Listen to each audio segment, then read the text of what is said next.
l'ensemble du groupe normalement qui sera là ce soir. Je pense que demain on sera au complet. Voilà, donc pour pouvoir travailler encore comme aujourd'hui, préparer le match de Madagascar. Le match de Madagascar, c'est la 6e journée des éliminatoires de la CAN 2019. Effectivement, nous sommes qualifiés. Mais on a à cœur aussi de bien terminer. C'est important de bien terminer. Il y a 2 ans, on avait fait 6 matchs, 6 victoires. Cette fois-ci, on a envie de gagner les 5 matchs, vu qu'on a fait un match nul à l'extérieur contre cette équipe de Madagascar, qui est une très très belle équipe. Une équipe qui nous cause énormément de problèmes depuis 2 ans. C'est une équipe qui progresse d'année en année. Leur entraîneur fait du très bon travail. C'est l'occasion pour nous de nous retrouver notre public. C'est l'occasion pour nous de travailler notre animation offensive aussi, travailler notre animation défensive, consolider les acquis que nous avons et donner la possibilité aussi à d'autres garçons de se montrer sur ces deux matchs-là, et Madagascar et le Mali. Nouvelle stratégie, j'ai envie de dire consolider les acquis, parce que les statistiques sont là. Si les statistiques sont aujourd'hui bonnes, c'est parce que la stratégie est bonne. Donc il ne s'agit pas de changer quoi que ce soit, au contraire, on va continuer à consolider ça, à progresser, bien sûr, à amener d'autres animations. Sadio Mané, c'est un garçon que je connais depuis 2011. J'ai fait partie des garçons qui sont allés le chercher à Metz à l'époque, quand Karim Ségoudjouf était entraîneur de l'équipe olympique et j'étais son adjoint. C'est un garçon qu'on a amené dans cette équipe nationale avec les Olympiques. C'est un garçon, au bout d'1 heure d'entraînement, on sentait qu'il avait quelque chose au-dessus des autres, tout simplement. Je ne tarirai jamais assez d'éloges sur Sadio Mané, mais nous on le savait. On savait que c'était un futur grand aujourd'hui, ce qu'il est en train de faire. Moi personnellement, ça ne m'étonne pas. Mais comme vous le savez, une équipe nationale c'est souvent différent d'un club. Il n'y a pas que Sadio Mané qui a ces difficultés-là. Messi, le grand Messi, a eu ces difficultés aussi avec l'Argentine. Donc d'autres sur le plan africain, comme les Didier Drogba, etc., ont eu ces difficultés-là. Mais je crois que le Sénégal a besoin de Sadio. Et Sadio a besoin aussi du Sénégal. Il faut continuer à l'encourager. Ce qu'il est en train de faire est exceptionnel, vraiment exceptionnel. Et j'espère qu'il continuera à prendre plaisir comme il est en train de le faire, et avec Liverpool et avec l'équipe nationale du Sénégal aussi.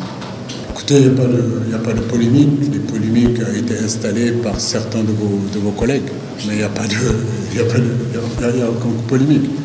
Je crois qu'avec Koto, on a eu à en parler.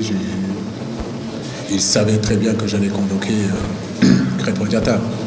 Maintenant, comme je dis, ce qui est important, c'est que c'est l'équipe A du Sénégal. Et l'équipe A du Sénégal est prioritaire sur les autres équipes. Donc pour moi, le fait que ce garçon-là rallie l'équipe nationale du Sénégal, l'équipe A en tout cas, c'est très bien pour lui.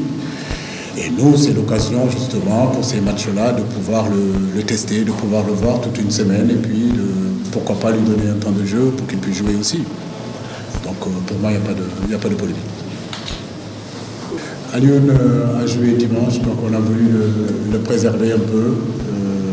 Cher par contre a eu une béquille, et le médecin a préféré vraiment qu'on le laisse sur le banc, donc ils ont couru un petit peu. Donc je pense que demain ils seront avec le groupe, ils seront avec l'équipe.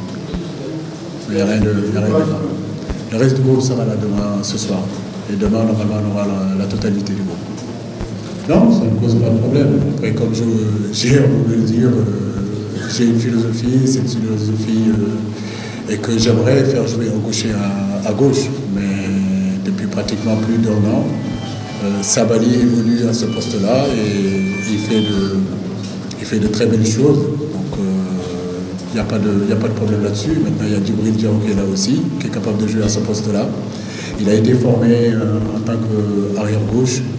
Donc le maître arrière-gauche aujourd'hui, c'est zéro problème pour Djibril, il connaît ce poste-là. Donc il n'y a pas encore problème. Effectivement, depuis le départ, depuis la blessure de Pape Soirée, c'est un peu compliqué à ce poste-là. Il y a beaucoup de joueurs qui qu'on a essayé à ce poste-là. Donc nous allons continuer à regarder d'autres jeunes qui vont arriver. Mais aujourd'hui, je crois que Sabali tient bien son rôle sur ce côté gauche-là aussi. Écoutez, nous on rêve tout le temps. Moi, je rêve toujours grand. J'ai toujours été comme ça. Je crois que les joueurs continuent à rêver. Et comme j'ai dit, c'est un rêve. Et il faut faire ce qu'il faut pour que ce rêve devienne réalité. Ça dépend de nous. Mais nous savons que nous allons aussi vers une Coupe d'Afrique qui sera âprement discutée. Donc nous y serons en tout cas avec beaucoup d'humilité, mais aussi avec beaucoup de confiance. Le Sénégal reste le Sénégal. Aujourd'hui, on est respecté partout dans le monde. Je le répète, je le dis, il nous faudra peut-être ce grain de chance qui nous fuit depuis un bon bout de temps. Et si on arrive à l'attraper, à mon avis, on pourra faire quelque chose de bien. Mais je crois que d'autres équipes aussi, je ne le dirai jamais assez, d'autres équipes sont bien outillées aussi pour cette Coupe d'Afrique. Donc allons-y avec beaucoup d'humilité et beaucoup de respect à nos adversaires.